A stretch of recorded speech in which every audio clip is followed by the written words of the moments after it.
এই হলো deadline communications private limited. আপনারা দেখছেন এক্সপ্রেস নিউজ, খবর নেয়, খবর দেয়।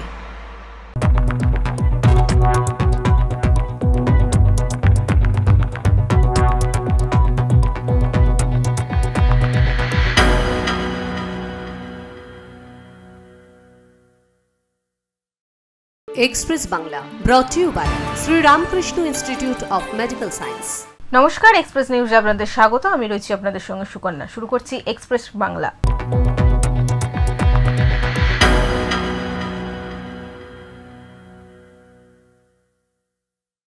রাজনৈতিক আক্রোশের জের গভীর রাতে ধানের গোলায় আগুন, পুড়ে ছাই প্রায় 4 বিঘা জমির ধান। বাঁকুড়ার জয়পুর থানার পদমপুর গ্রামে রাজনৈতিক প্রতিহিংসার অভিযোগে চাঞ্চল্য এলাকায়।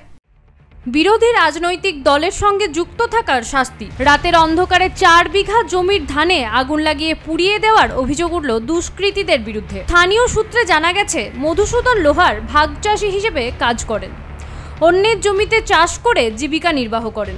সেই মতো লোকের জমি ভাগে নিয়ে বড় ধান চাষ করেছিলেন এই চাষি। সেই ধান মাঠ থেকে তুলে এনে বাড়ির পাশে গোলা করে রাখা ছিল। অভিযোগ, গভীর রাতে দুষ্কৃতীরা ওই ধানের গোলায় আগুন লাগিয়ে দেয়। ভোরে পাশের বাড়ির এক ব্যক্তি আগুন দেখতে পেয়ে পরিবার ও গ্রামবাসীদের খবর দিলে সঙ্গে সঙ্গে ছুটে আসেন স্থানীয়রা। স্থানীয়দের সহযোগিতায় আগুন নেভানোর চেষ্টা হলেও ততক্ষণে পুড়ে ছাই হয়ে গিয়েছে সম্পূর্ণ ধানের গোলা। তবে পরিবারের অভিযোগ, রাজনৈতিক আক্রোশ থেকেই এই ঘটনা। ওই বিজেপি করতে তো ছেলেটা আসছে, এই জন্য ওরা ধরিয়ে দিয়েছে, বুঝতে। আমরা তো বুঝতে পারি, নাহলে এমনি তো আমাদের কোনো সূত্রপাত নাই তো। হ্যাঁ, আমার মনে হচ্ছে ওইটাই করেছে। জানা গেছে, ওই চাষির পরিবার স্থানীয় বিজেপি দলের সদস্য। সে কারণে রাজনৈতিক আক্রোশ থেকে উদ্দেশ্য প্রণোদিত ভাবে ধানের গোলায় আগুন লাগিয়ে দেওয়া হয়েছে, এমনটাই অভিযোগ। সে তাপস লোহার, যে চাষি আমাদের ভারতীয় জনতা পার্টির শক্তি প্রমুখ।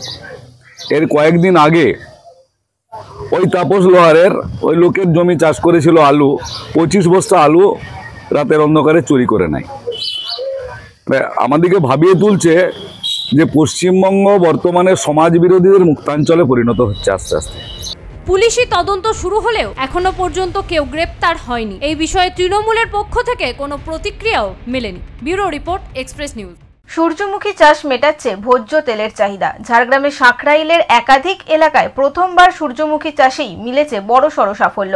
অন্যান্য ফসল চাষ করতে যে পরিমাণ শ্রম আর অর্থ বিনিয়োগ হতো, তার চেয়ে সূর্যমুখী চাষ সহজ ও লাভজনক। বিগত দিনে এই পতিত জমিগুলিতে কৃষকরা চাষ করতেন আলু, বেগুন সহ বিভিন্ন ফসল। তবে এবার চাষে একটু ভিন্নতা এনেছেন তারা। সূর্যমুখী ফুলের চাষ শুরু করেছেন তারা। কিন্তু হঠাৎ সূর্যমুখী ফুলের চাষ কেন? কৃষকরা জানিয়েছেন, ধান চাষ করলে এলাকায় দাঁতাল হাতির তাণ্ডবে চাষের প্রচুর ক্ষয়ক্ষতি হয়। তবে সেই ক্ষতির সম্ভাবনা সূর্যমুখী চাষে নেই। সর্বোপরি এই চাষের ফলে ভোজ্য তেলের চাহিদাও মিটছে। সূর্যমুখী চাষের যা দেখলাম, অধিক ফলনও আছে এবং লাভও প্রচুর। তাতে আমরা এই সূর্যমুখী চাষটা বেছে নিলাম। তো এখানে হাতি আসলেও সূর্যমুখীর বাগানে হাতি ঢোকে না। ওই ধান চাষে দিয়ে আর অন্য সবজির উপর দিয়ে চলে যায়, আর সূর্যমুখী দেখলেই ওখানে হাতি যায় না। একদিকে দিগন্ত জুড়ে জমির পর জমিতে সূর্যমুখী ফুলের নয়নাভিরাম সৌন্দর্য, অন্যদিকে এই চাষ থেকে লক্ষ্মী লাভে স্বভাবতই খুশি কৃষকরা। তার উপর খুব বেশি পরিশ্রমও করতে হয় না এই চাষে। বাজারেও এই ফুলের বীজ থেকে তৈরি তেলের চাহিদা ও দাম পাওয়া যায় ভালোই। সূর্যমুখী চাষের পাশাপাশি আলু, বাদাম আরও 2-3 রকমের সাথী ফসলও চাষ করছেন তারা। এক কথায় জমিতে একের ভেতর আরও কয়েকটি ফসলের আবাদ করা হচ্ছে। ফলে হাতির হানার কারণে ধান চাষে যে ক্ষতি হয়েছিল, তা সূর্যমুখী চাষ করে অনেকটাই পোষানো গেছে বলেও জানিয়েছেন কৃষকরা। লাভ তো আছে সূর্যমুখী। তোমার এই তেলের দাম ধরো এই 200 টাকা লিটার, যদি কমসে কম বিঘায় তোমার আসে তাহলে হবে, লাভটাই হবে। সূর্যমুখী তো খেতে পারেনি ওরা, তার জন্য ধান তো মেড়ে চটে মানে শুঁড়ের মধ্যে সব কিছু করে দেয় ওরা, তার জন্য সূর্যমুখী চাষ করা হয়। সূর্যমুখী ফুলের বীজ থেকে তৈরি তেল বাজারের অন্যান্য তেলের চেয়ে ভালো মানের ও কোলেস্টেরল মুক্ত, আর এর পুষ্টিগত গুণ অনেক বেশি। ফলে সূর্যমুখীর তেলের দামও বেশি। বাণিজ্যিকভাবে সূর্যমুখীর আবাদ বাড়াতে কৃষকদের নানা ধরনের পরামর্শ ও সহায়তা দিচ্ছে কৃষি বিভাগ। আর্থিক যেমন উপার্জন হবে সেমন তেলের চাহিদাও মিটবে। তার জন্য আজকে মানুষ আমরা বলেছি যে সবাই সূর্যমুখী চাষ, বাদাম চাষ এবং সূর্যমুখী ফলের চাষ করুন, দিলে আমার ভোজ্য তেলের চাহিদা মিটবে। তার জন্য আমি কৃষক থেকে কিছু মানুষকে দিয়েছি বীজ। সহায়তা পেয়ে ও ভালো লাভের মুখ দেখে কৃষকরাও চাষ করতে আগ্রহী হচ্ছেন। বর্তমানে ব্যাপক হারে সাড়া পাওয়া যাচ্ছে এই চাষে, তাই কৃষকরা আগামীতে জেলা জুড়ে অন্যান্য ফসলের সঙ্গে সূর্যমুখী চাষে আগ্রহী হবেন বলে মনে করছেন সকলেই। ঝাড়গ্রাম থেকে শঙ্কর বারিকের রিপোর্ট, এক্সপ্রেস নিউজ। অপারেশন সিঁদুরের মধ্য দিয়ে ভারতের জয়গান প্রতিষ্ঠা করেছে ভারতীয় সেনারা। তাদের সাফল্যকে সম্মান জানাতে বাঁশবেড়িয়ায় তিরঙ্গা যাত্রা কর্মসূচি। বাঁশবেড়িয়ায় অনুষ্ঠিত হলো এক বিশেষ তিরঙ্গা যাত্রা, যার আয়োজনে ছিলেন এলাকার বিশিষ্ট সমাজসেবী দেবব্রত বিশ্বাস। অপারেশন সিঁদুর নামক ভাবনাকে কেন্দ্র করে এই পদযাত্রা শুরু হয় বাঁশবেড়িয়া কলবাজার থেকে এবং তা শেষ হয় বাঁশবেড়িয়া ফুটবল খেলার মাঠে। বিশাল এই তিরঙ্গা যাত্রায় অংশ নেন ধর্ম বর্ণ নির্বিশেষে সকল সম্প্রদায়ের সাধারণ মানুষ। তিরঙ্গা যাত্রার শুরুতে লাল বাহাদুর শাস্ত্রীর মূর্তিতে মাল্যদান করে পদযাত্রা শুরু করেন তারা। পদযাত্রার মূল উদ্দেশ্য ছিল ভারতের বীর সৈনিক ও শহীদদের সম্মান জ্ঞাপন এবং দেশের ঐক্য ও গর্বের বার্তা ছড়িয়ে দেওয়া। এই কর্মসূচি কাশ্মীরের পেহেলগাঁওতে ঘটে যাওয়া হামলা এবং সেই ঘটনায় নিহত নিরীহ নাগরিক ও সন্ত্রাসবাদীদের হাতে নিগৃহীতা নারীদের কথা বলেছেন। বিএসএফ এর শেখ ইমতিয়াজ মারা গেছে, অফিসার মন্টু আলী শেখ মারা গেছে, আমাদের সেনাবাহিনীর জওয়ানরা মারা গেছে। তো এই দেশ আমাদের সবাইকার, সেকুলার দেশ, এবং এই মিছিলে দেখবেন আপনারা হিন্দু মুসলিম সমস্ত আমরা সবাই রাষ্ট্রবাদী। আমার সংখ্যালঘু ভাইয়েরা, মনোহর ভাই আছে এখানে, পান্ডুয়া থেকে কামালরা আসছে, এবং আমরা সবাই, রাকেশ দা আসছে আমাদের কলকাতার লিডার, স্টেটের লিডার, আমরা সবাই মিলে এই পদযাত্রা আজকে আমরা করছি। একটা বিভাজন করবে কিন্তু তারা ব্যর্থ হয়েছে। তারা দেখেছে আমাদের ভারতবর্ষের সমস্ত জাতি ধর্মের মানুষ দেশের লড়াইয়ের সময় আমরা সবাই এক জায়গায় এবং প্রত্যেকে আমরা রাষ্ট্রবাদী মানুষ। এই যাত্রায় উপস্থিত ছিলেন বিজেপি নেতা রাকেশ সিং। তিনি প্রধানমন্ত্রীর নেতৃত্বে পরিচালিত অপারেশন সিঁদুরের সাফল্যের সঙ্গে দেশের সেনাবাহিনীদের বীরত্বের কথা তুলে ধরেন। लेकिन भारतवर्ष में भी सिंदूर ऑपरेशन का जरूरत है, इसलिए कि यहाँ भी लोग ऐसे लोग हैं जो कि इसके खिलाफ में आवाज उठा रहे हैं शांति के नाम पर। এই তিরঙ্গা যাত্রা নিরাপত্তায় ছিল বিশাল পুলিশ বাহিনী। তবে এই কর্মসূচি শুধু একটি পদযাত্রা নয়, এটি ছিল ভারতের আত্মবিশ্বাস, ঐক্য এবং শক্তির এক গর্বিত বহিঃপ্রকাশ। Bureau report, Express News. Arjunjora গ্রামে ভূতের আতঙ্ক যেন পিছু ছাড়ছে না সেখানকার গ্রামবাসীদের। বিজ্ঞান মঞ্চের পক্ষ থেকে নানাভাবে বোঝানোর চেষ্টা করা হলেও কিছুতেই বুঝতে চাইছেন না সেখানকার স্থানীয় মানুষরা। অর্জুনজোড়া গ্রাম দিনের বেলাতেও যেন রাতের নীরবতা, চারপাশে থমথমে পরিবেশ, মানুষের চোখে মুখে সর্বদা আতঙ্কের ছাপ স্পষ্ট।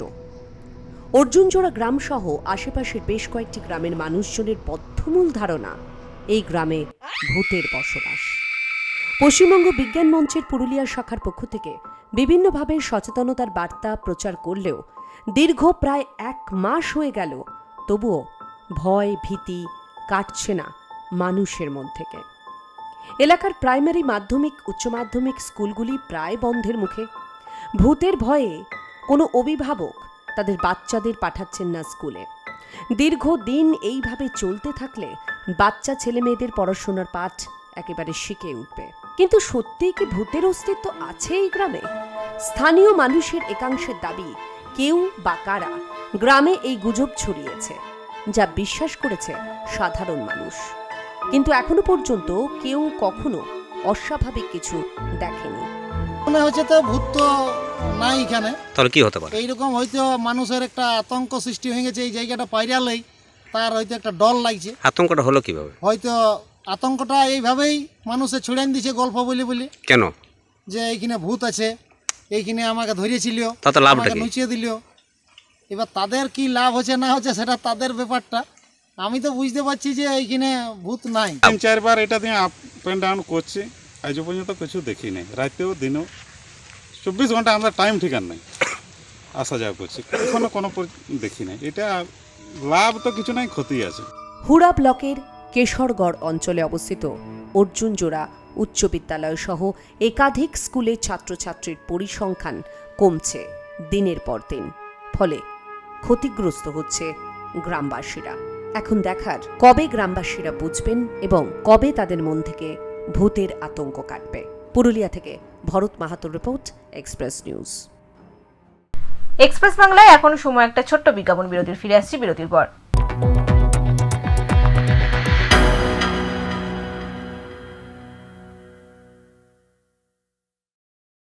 Sri Ramakrishna Institute of Medical Sciences and Shanuka Hospital, দেশের প্রথম institute, excellence in health education and affordable health care, উন্নতমানের চিকিৎসা শিক্ষা প্রদানের স্বনামধন্য প্রতিষ্ঠান, জাতীয় চিকিৎসা কমিশন দ্বারা স্বীকৃত এই medical college, a complete cancer hospital and research centre,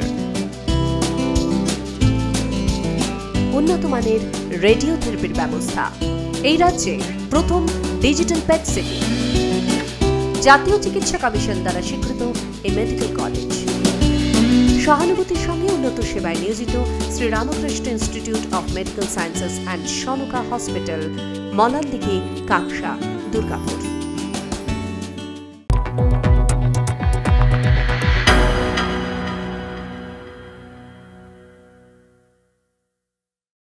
ফিরে এলাম বিরতির পর। আপনারা দেখছেন এক্সপ্রেস বাংলা।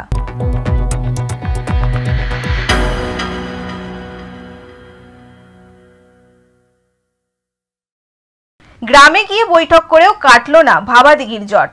ক্ষোভের মুখে পড়ে শূন্য হাতেই ফিরতে হলো প্রশাসনিক আধিকারিকদের। ফলে থমকে রইল তারকেশ্বর বিষ্ণুপুর রেল চলাচলের কাজ। হাইকোর্টের রায়ের পর প্রায় 2 মাস অতিক্রান্ত হলেও ভাবাদিঘির জট কাটার কোনো লক্ষণই দেখা যাচ্ছে না। এদিন রেল মৎস্য দপ্তর থেকে ব্লক প্রশাসনের আধিকারিকরা গোঘাটের ভাবাদিঘি গ্রামে যান। সেখানে গ্রামের মানুষের সঙ্গে প্রকল্প নিয়ে আলোচনা হয়। আলোচনার সময় প্রশাসনিক আধিকারিকদের সামনে ক্ষোভ প্রকাশ করেন গ্রামবাসীরা। যদিও প্রশাসনিক আধিকারিকরা আবারও আলোচনার আহ্বান জানিয়ে এদিন ফিরে যান। একটা এত বড় দিঘি যাকে কেন্দ্র করে গ্রামের এত বড় আর্থ সামাজিক কাজকর্ম চলছে, সেটাকে পুনরুজ্জীবন তথা প্রাণদান, সেটা নিয়ে আমরা পরবর্তী পদক্ষেপ ভাববো। এবার যেমন যেমন সময় প্রশাসনিক নির্দেশ যা থাকবে, ঊর্ধ্বতন কর্তৃপক্ষের যা যা নির্দেশ থাকবে, আমরাও সেই মধ্যে এগিয়ে যাব। ভাবাদিঘির উপর নির্ভর করে এলাকার আর্থসামাজিক পরিস্থিতি পুনরুজ্জীবন করে কিভাবে এলাকায় রেলপথ চলাচলের ব্যবস্থা করা যায় সেই নিয়েই মূলত আলোচনা হয়েছে বলে জানা গেছে। তবে এরপরেও স্পষ্ট কোনো নির্দেশিকা পাওয়া যায়নি গ্রামবাসীদের তরফ থেকে। জট কাটলো কি কাটলো না সেটা লোকাল অ্যাডমিনিস্ট্রেশন, ডিস্ট্রিক্ট প্রশাসন এবং রাজ্য প্রশাসনের উপর পুরোটা নির্ভর করে।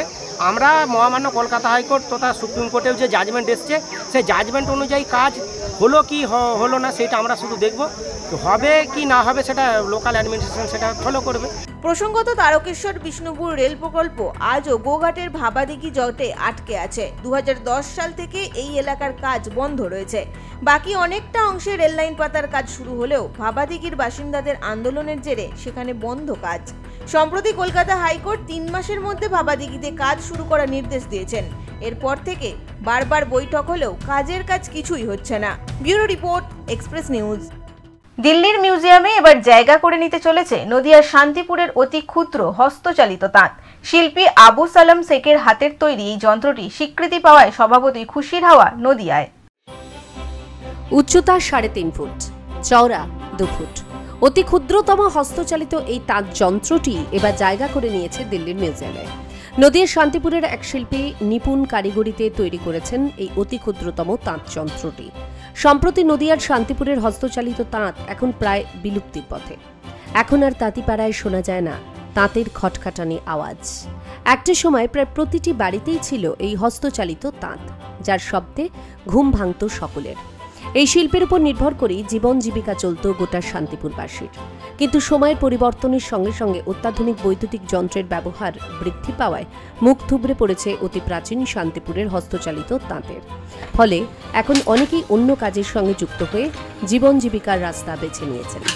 নদিয়ার শান্তিপুর শহরের 20 নম্বর ওয়ার্ডের সুদক্ষ শিল্পী আবু সালাম শেখের কথায় তিনি গৃহস্থের কাঠের আসবাবপত্র সহ বিভিন্ন নকশা তৈরির কাজ করেন। কিছুদিন আগে কলকাতার এক প্রবাসী এই ক্ষুদ্র তাঁত তৈরির অর্ডার দিয়েছিলেন তাকে।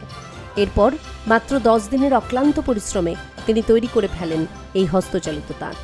এই তাঁত যন্ত্রটি দিল্লির মিউজিয়ামে রাখার জন্যই তৈরি করার অর্ডার পেয়েছিলেন তিনি বলেই জানিয়েছেন আবু সালাম শেখ।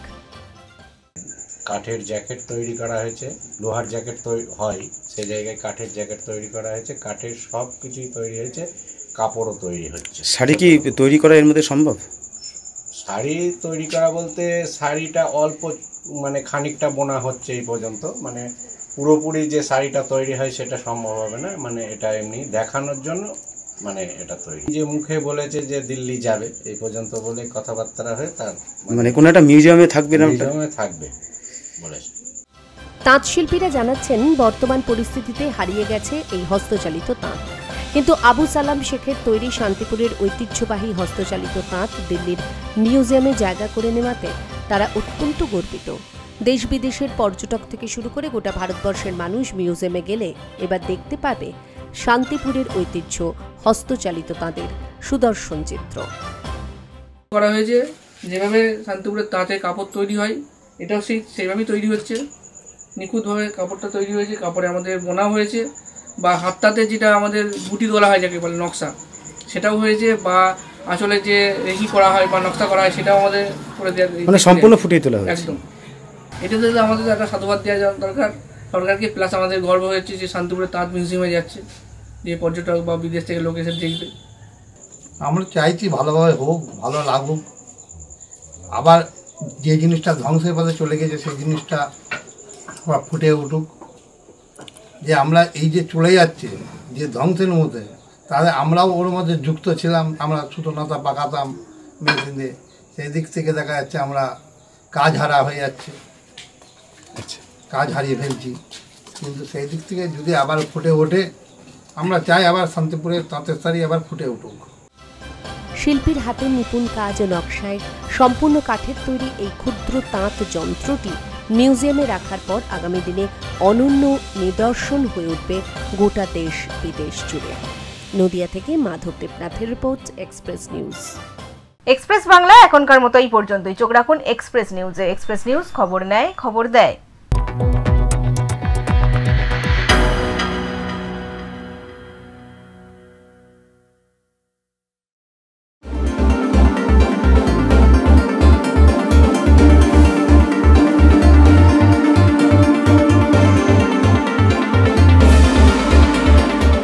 আগামী 10ই জুন ওনাদের 24 বছর পূর্তি উপলক্ষে ওনাদের সৃজনীতি অনুষ্ঠান হবে, তাই আপনাদের পক্ষ থেকে এবং আমি ওনাদেরকে অভিনন্দন জানাই। তাদের এই প্রত্যেক বছর ওনারা এই প্রোগ্রামটা করেন, এই প্রোগ্রাম খুব ভালো হবে এবং পুরো আপনাদের যে পরিবার, যে নিউজ এক্সপ্রেস নিউজের পরিবার, তাদের সবাইকে এই শুভেচ্ছা জানাই তাদের এই 24 বছর পূর্তির জন্য।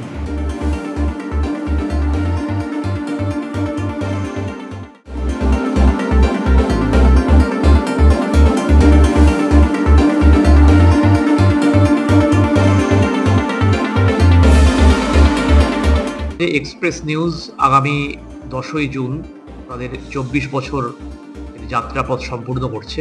ঝাড়গ্রাম মহকুমা প্রশাসনের তরফ থেকে অনেক শুভেচ্ছা। সংবাদ মাধ্যম যেভাবে গণতন্ত্রের অন্যতম একটি স্তম্ভ হিসেবে কাজ করে, আমি আশা করব এক্সপ্রেস নিউজ একইভাবে খুব দায়িত্বশীল সংবাদ মাধ্যমের ভূমিকা পালন করবে।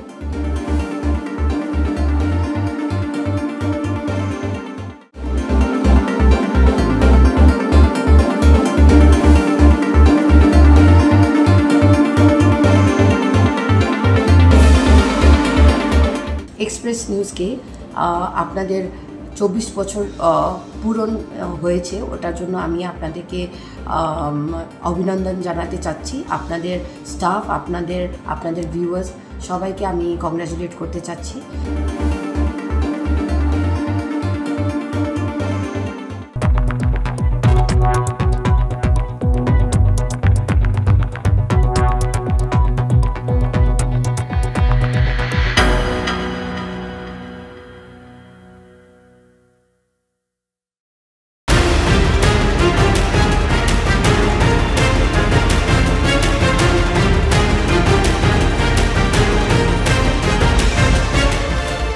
এই হলো ডেডলাইন কমিউনিকেশনস প্রাইভেট লিমিটেড।